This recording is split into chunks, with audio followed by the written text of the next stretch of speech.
Good afternoon. I am honored to be here in New York City on the threshold of the 20th anniversary of 9/11. It is deeply meaningful to all of us who are here today, and Commissioner Shea, thank you very much for hosting us. We in the Department of Homeland Security, 250,000 individuals across the country and around the world, work to honor the individuals whose lives were lost on 9/11 and thereafter as a result of the tragic and terrible terrorist attacks of that day. I want to thank the mayor as well and Governor Hochul for being here and their presence and all of our presence together, from Commissioner Shea of the New York City Police Department to state and city leadership, as well as the federal government. We send together a very important message, and it is an important message of partnership. As we stand here today, 20 years after the 9/11 attacks, we stand stronger and safer as a country, and we do so because of the partnership that we have built over those many years. We share information, we share and provide equipment, expertise, and talent and dedication towards a common goal: the safety and security of the American people. I'm very proud to be a part of that partnership and to stand with all of the tremendous leaders here who share that mission and who share that goal. It is my privilege to introduce to all of you Governor Hochul. Thank you, Mr. Secretary, for traveling here for this weekend to share with us this occasion. The weather here today just reminds us of what it was like exactly 20 years ago, a spectacular day of bright blue skies, a day of great possibilities.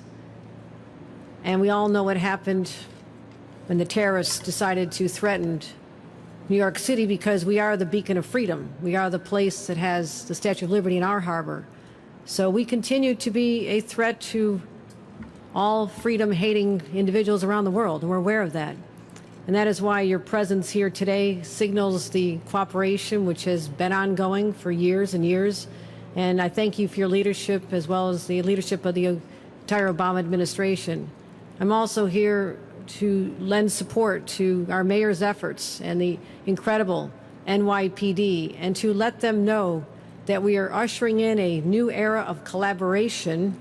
And I believe that that is going to give our mutual constituents, the city of New York and throughout the state of New York, a sense of confidence that we will leave no stone unturned to protect the individuals we have pledged to represent.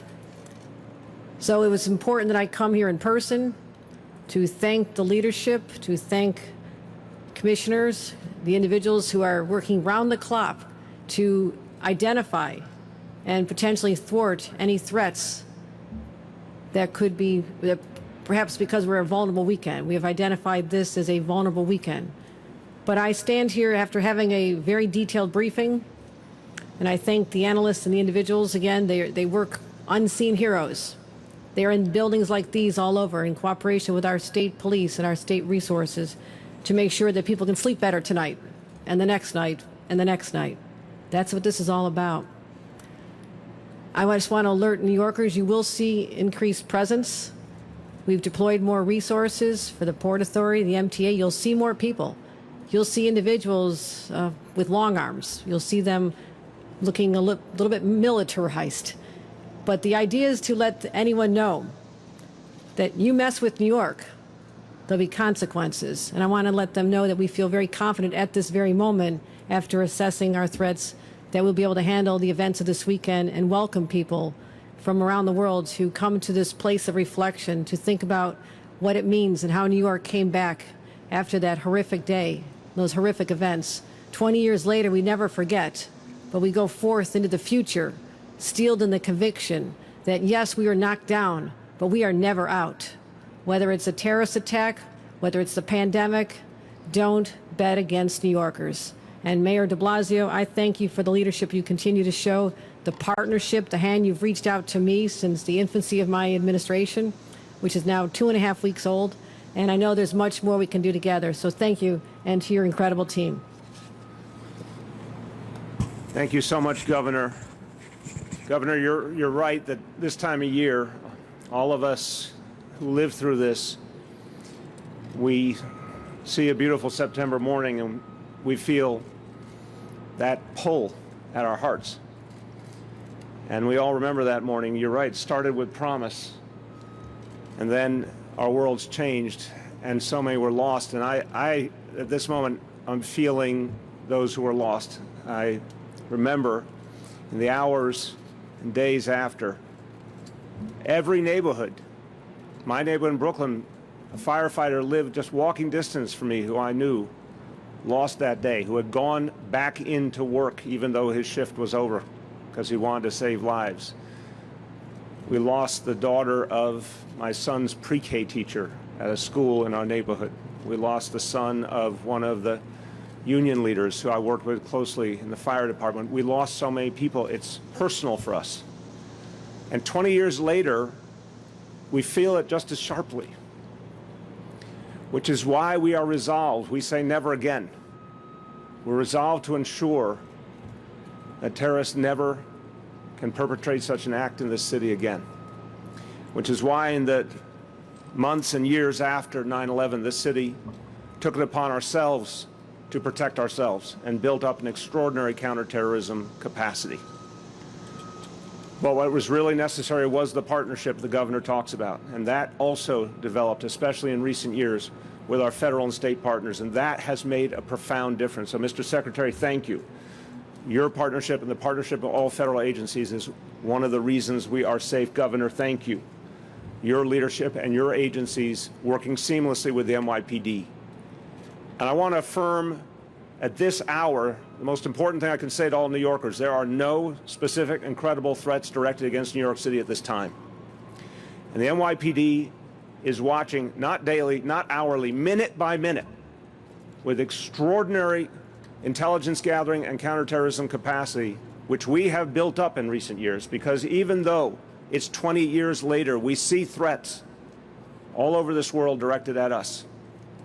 And we see challenges that are homegrown as well.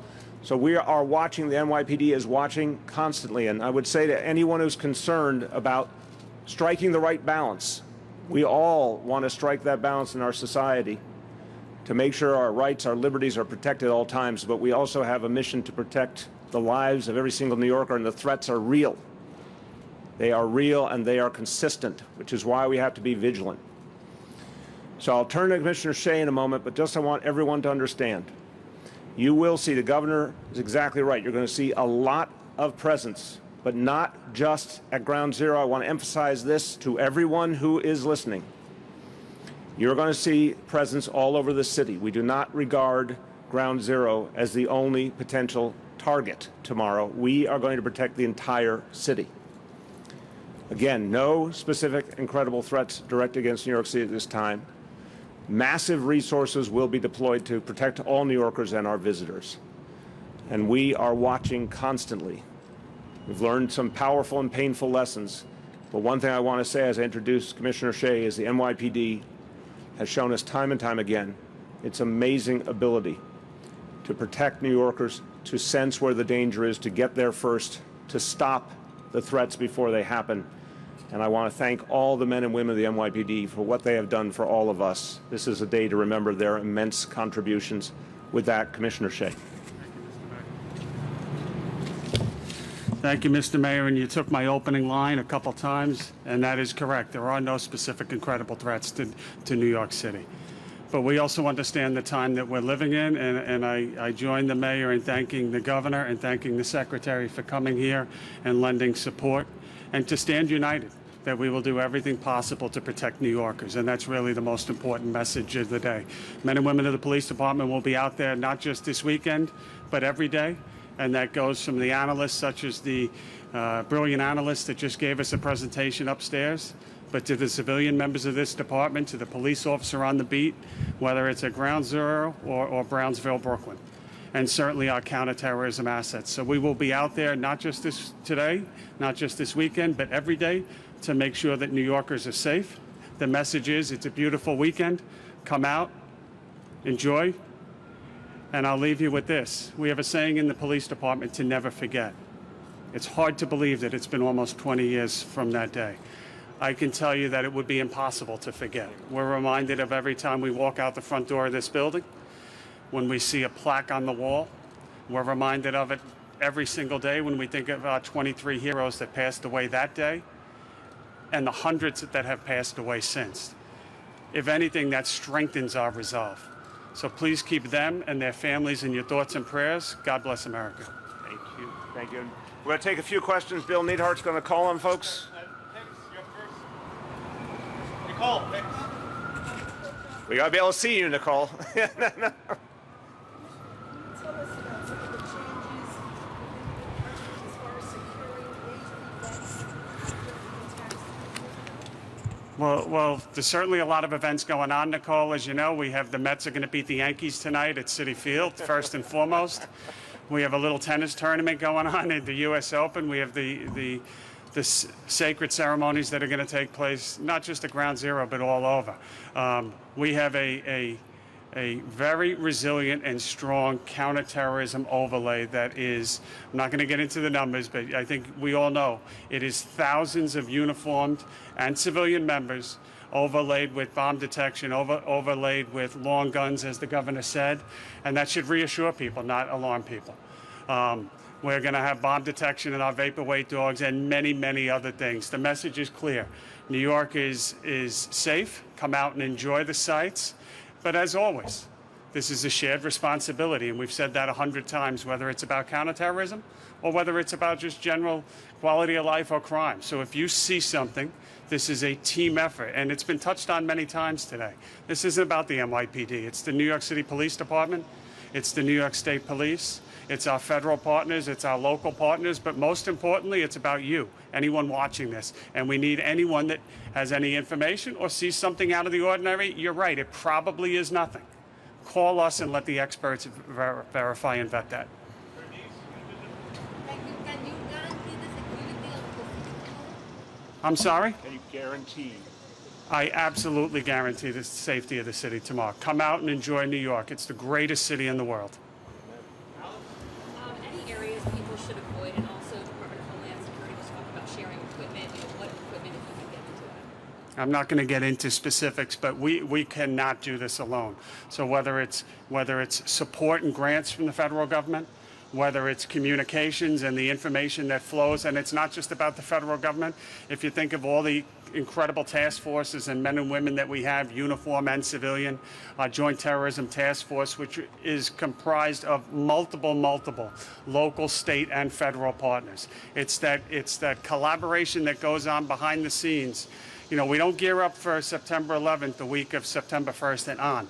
This goes on literally every day, not just in this city, but in cities across America and across the globe. And are there any places to avoid? Are there any places to avoid? Well, it's New York City, so there's going to be the normal traffic, etc. We'll be posting any advisories on NYPD News.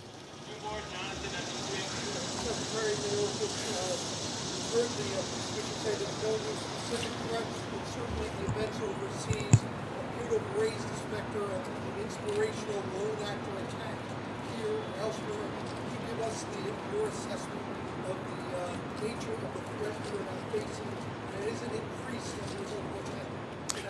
So allow me to echo what the commissioner articulated very, very clearly. There is no specific credible threat to the homeland arising from any terrorist organization or terrorist individual. And we work together to ensure that we are watching the flow of information very carefully, not just domestically, but around the world. And in response to the question with respect to equipment, let me say, because the commissioner spoke about the partnership so aptly, we have an Urban Area Security Initiative grant program that is administered by FEMA that distributes money to equip and empower local police departments to ensure the safety and security of the people of their respective states. New York is a significant beneficiary of that UASI, as it's known, grant program, and we're proud of the partnership that we enjoy. Has the nature of the threat increased as a result of events overseas? So, in actuality, the threat landscape has evolved over the last 20 years. In the immediate aftermath of 9/11, our focus was on the foreign terrorist fighter, the individual who sought to penetrate our defenses and enter the United States and do us harm. Over the ensuing decade or so, the threat evolved and it became the homegrown violent extremist, the individual already resident in the United States who was radicalized by an ideology of a foreign terrorist organization. Over the last few years, that threat again has evolved, and we are focused on the domestic violent extremist, the individual who is radicalized by an ideology of hate or false narratives spread on social media or other online platforms, and is drawn to violence because of that. As the threat evolves, that doesn't mean that the prior iteration of that threat has disappeared, but rather we see a rise in prominence of a new threat. And we keep our eye and our focus, our energies, and the extraordinary talent of the people in uniform who dedicate their lives to the safety and security of American residents. It is because of them that we watch all of the threats. All right. Good. Good. Okay. Thank you, everybody. Officer, we got a couple